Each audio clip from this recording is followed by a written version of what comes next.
Hi friends, నమస్తే. Welcome back to our YouTube channel. ఈరోజు మనం సమంత తండ్రి జోసెఫ్ రుతుప్రభు గారు నవంబర్ 29న గుండెపోటుతో మరణించారు. ఈ విషయాన్ని సమంత గారు తన సోషల్ మీడియా వేదికగా మనం మరలా కలిసేంత వరకు నా గుండె ముక్కలయ్యే ఉంటుంది అంటూ పోస్ట్ అయితే చేశారు. అసలు సమంత తండ్రి మరణించడానికి కారణం సమంత అయినా, సమంతను తన తండ్రి ఇంట్లో నుంచి గెంటేయడానికి గల కారణం ఏంటి, అసలు నాగ చైతన్యతో సమంత పెళ్లి ఒప్పుకోపోవడానికి గల కారణం వంటి ఇంట్రెస్టింగ్ అప్డేట్స్ అన్ని కూడా ఇప్పుడు ఈ వీడియోలో షేర్ చేస్తున్నాను. మీరు మాత్రం ఈ వీడియోని స్కిప్ చేయకుండా ఫుల్గా చూసేయండి. జోసెఫ్ రుతుప్రభు ఈయన 1950 మార్చి 5న తమిళనాడులో ఆంగ్లో క్రిస్టియన్ ఫ్యామిలీలో జన్మించారు. ఈయన తల్లిదండ్రులు ఇద్దరు కూడా ఆంధ్రవారు అయినప్పటికీ వ్యాపారి రీత్యా తమిళనాడులో స్థిరపడ్డారు. ఇక జోసెఫ్ గారికి స్టడీ మొత్తం కూడా చెన్నైలోనే జరిగింది. సెయింట్ ప్రాక్టీస్ ఆంగ్లో ఇండియన్ స్కూల్లో ఈయన చదివారు. ఈయనకి చిన్నప్పటి నుంచి టీచర్ అవ్వాలని కోరిక బలంగా ఉండేది. అలా అతని డిగ్రీ పూర్తవగానే పల్లవరంలో ఒక స్కూల్లో టీచర్గా జాయిన్ అయ్యారు. అలా టీచర్గా పనిచేస్తున్నప్పుడే తన కొలీగ్ అయినటువంటి మలయాళీ టీచర్ నైనిటతో మంచి పరిచయం ఏర్పడి అది కాస్త ప్రేమకు దారితీసింది. అలా వీరిద్దరు క్రిస్టియన్ అవడంతో వారి పెద్దలిద్దరు కూడా పెళ్లి ఒప్పుకున్నారు. అలా వీరిద్దరు 1980లో మ్యారేజ్ చేసుకున్నారు. వీరికి 3 పిల్లలు ఉన్నారు. 2 కుమారులు, 1 కూతురు జన్మించారు. ఇక జోసెఫ్ గారికి ఎక్కువ తన కొడుకులకే ఇంపార్టెంట్ ఇచ్చేవారు, కానీ సమంత ఆడపిల్ల కావడంతో కొంత అయిష్టత ఉండేది. అలా సమంత చదువుకునే టైంలో పాకెట్ మనీ ఇవ్వడానికి కూడా చాలా ఇబ్బంది పడుతూ ఉండేవారు.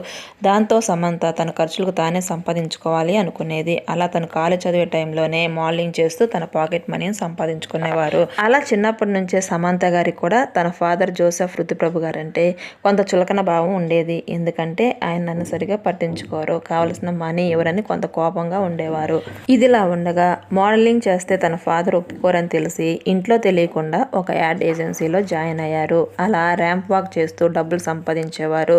అయితే ఆమె మోడలింగ్ చేసిన పిక్స్ పేపర్లో రావడంతో అది చూసిన సమంత తండ్రి గట్టిగా వార్నింగ్ ఇచ్చి మరోసారి ఇలా చేస్తే చదువు మానిపించేసి పెళ్లి చేస్తానని చెప్పడంతో ఇక మోడలింగ్కి సంబంధించిన ఫొటోస్ బయటికి రాకుండా మేనేజ్ చేస్తూ వచ్చారు.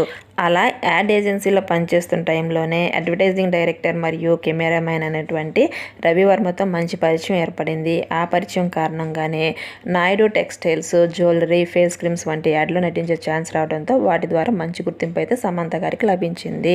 ఇక రవివర్మతో ఉన్న పరిచయం కారణంగా అతను డైరెక్టర్గా తీయబోయే మూవీలో సమంత గారికి హీరోయిన్గా ఛాన్స్ అయితే ఇచ్చారు. ఇదే విషయాన్ని తన తండ్రికి చెప్పగా జోసెఫ్ ప్రభు గారు ఆగ్రహానికి లోనై నువ్వు చెప్పిన మాట వినకుండా పిచ్చి వేషాలు వేస్తే ఇంట్లో నుంచి వెళ్ళిపోవాల్సి వస్తుంది అని హెచ్చరించడంతో తన కుటుంబం తనని ఏమాత్రం అర్థం చేసుకోవట్లేదని భావించి ఇంట్లో నుంచి వెళ్ళిపోవాలని డిసైడ్ అయ్యారు.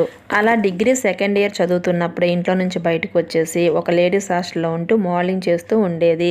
అయితే రవివర్మ గారు తీయాలనుకున్న మూవీ కొంచెం లేట్ అవడంతో అదే టైంలో గౌతమ్ మేనన్ గారు డైరెక్టర్గా ఒక తమిళ సినిమాని ప్లాన్ చేస్తున్నారని తెలిసి ఆ సినిమా కోసం ఆడిషన్స్కి వెళ్ళగా అక్కడ సమంతను చూసిన గౌతమ్ మేనన్ వెంటనే ఓకే చెప్పడంతో ఆ సినిమాకి హీరోయిన్గా సెలెక్ట్ అయ్యారు.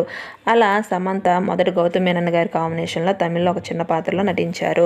అలా ఆ సినిమా తీస్తున్న టైంలోనే గౌతమ్ మేనన్కి సమంతకి మధ్య మంచి పరిచయం ఏర్పడి ఆ పరిచయం కారణంగా గౌతమ్ మేనన్ గారు తను తీయబోయే నెక్స్ట్ మూవీ ఏమాయ చేసావేలో సమంత గారికి హీరోయిన్గా ఛాన్స్ అయితే ఇచ్చారు. ఇక ఈ మూవీ 2010లో రిలీజ్ అయ్యి సమంత గారికి మంచి క్రేజ్నే తీసుకొచ్చిందని చెప్పాలి. ఇలా ఆ సినిమా తీస్తున్న టైంలోనే గౌతమ్ మేనన్తో ఉన్న పరిచయం కాస్త ప్రేమగా మారి వీరిద్దరూ డేటింగ్ వరకు వెళ్ళారు. ఈ విషయం మీడియా ద్వారా తెలుసుకున్న తన పేరెంట్స్ సమంతతో ఉన్న రిలేషన్ని పూర్తిగా కట్ చేసుకున్నారనే చెప్పాలి. అలా తన పేరెంట్స్ని ఏమాత్రం లెక్క చేయని సమంత గౌతమ్ మేనన్ తీసే ప్రతి సినిమాలోనూ హీరోయిన్గా నటించేది. అయితే వీరిద్దరి రహస్య ప్రేమ వ్యవహారం గౌతమ్ మేనన్ భార్యకు తెలియడంతో సమంత ఇంటికి వెళ్ళి తిట్టడం, కొట్టడం, పెద్ద తగాదా చేయడంతో వీరిద్దరి ప్రేమకు పులి స్టాప్ పడిందనే చెప్పాలి. దాంతో ఇక్కడే ఉంటే తను చేసే ప్రతి పని తన పేరెంట్స్కి తెలుస్తుందని భావించి హైదరాబాద్కు వచ్చి టాలీవుడ్లో అవకాశాల కోసం వెతకగా జూనియర్ ఎన్టీఆర్ గారి బృందావనం మూవీలో సెకండ్ హీరోయిన్గా ఛాన్స్ అయితే వచ్చింది. అయితే ఆ మూవీ అప్పట్లో పెద్ద హిట్ అవడంతో సమంత గారికి వరుసగా ఆఫర్లు రావడం స్టార్ట్ అయ్యాయి.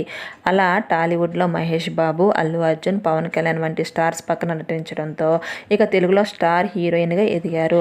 ఇలా సమంత గారు తన చిన్నతనం నుంచి కూడా ఏది నచ్చిందో చెప్పిందో అదే చేసేవారు. ఈ క్రమంలో ఎవరైనా అడ్డొస్తే వారిని లెక్క చేసేవారు కాదు.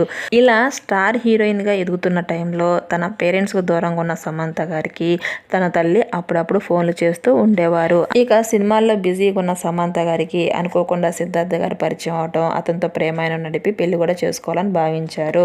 ఈ విషయం తెలిసిన సమంత తండ్రి సినిమా వాళ్ళని పెళ్లి చేసుకుంటే జీవితాంతం కలిసి ఉండరు అని ఎంత నచ్చ చెప్పినా వినకుండా సిద్ధార్థని మ్యారేజ్ చేసుకోవాలని భావించింది. కానీ వీరిద్దరి మధ్య కొన్ని మనస్పర్ధల కారణంగా వీరి ప్రేమకు బ్రేకప్ పడిందని చెప్పాలి. ఇక ఆ తర్వాత కొంతకాలం డిప్రెషన్కి లోనైన సమంత అనుకోకుండా నాగ చైతన్యతో ప్రేమలో పడి పెళ్లి చేసుకోవాలని భావించారు. అలా నాగార్జున కుటుంబం అతి కష్టం మీద సమంతని కోడలుగా చేసుకోవడానికి ఒప్పుకున్నారు.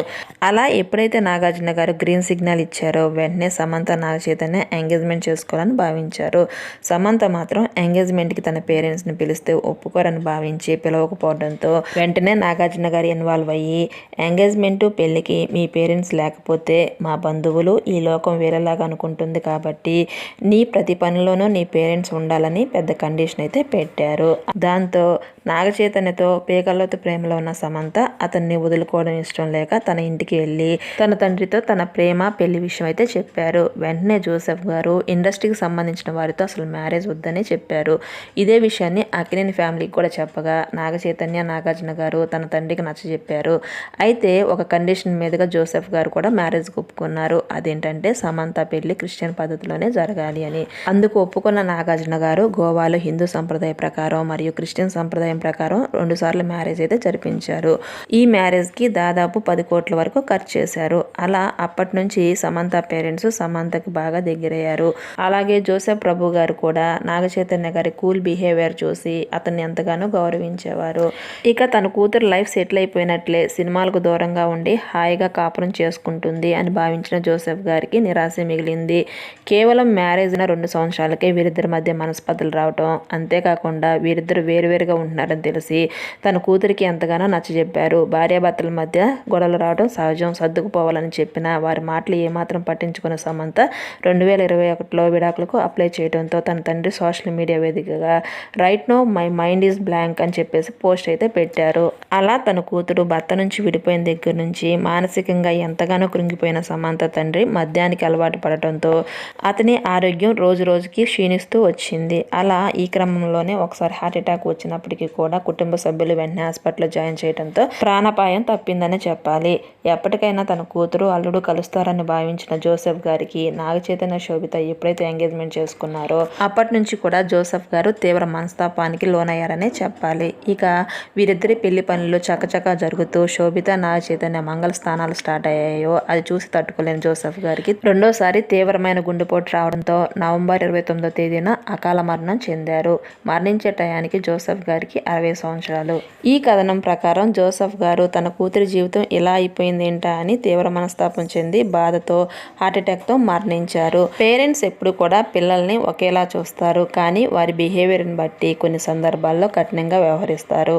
అంత మాత్రాన పిల్లలంటే వారికి ఏమాత్రం ద్వేషం ఉండదు. వారు బాగుపడాలనే కొంత కఠినంగా వ్యవహరిస్తారు. ఎప్పుడైతే పెద్దల మాట విని వారు చెప్పినట్లుగా చేస్తారో వారి లైఫ్ హ్యాపీగా ఉంటుంది. పేరెంట్స్ మీద కక్షగట్టి వారికి వ్యతిరేకంగా ప్రవర్తిస్తే మాత్రం లైఫ్లో చాలా కోల్పోవాల్సి వస్తుందని ఈ కథనం ప్రకారం మనకైతే అర్థమవుతుంది. ఏది ఏమైనప్పటికీ సమంత గారి ఫాదర్ మరణించడం అనేది చాలా బాధాకరం.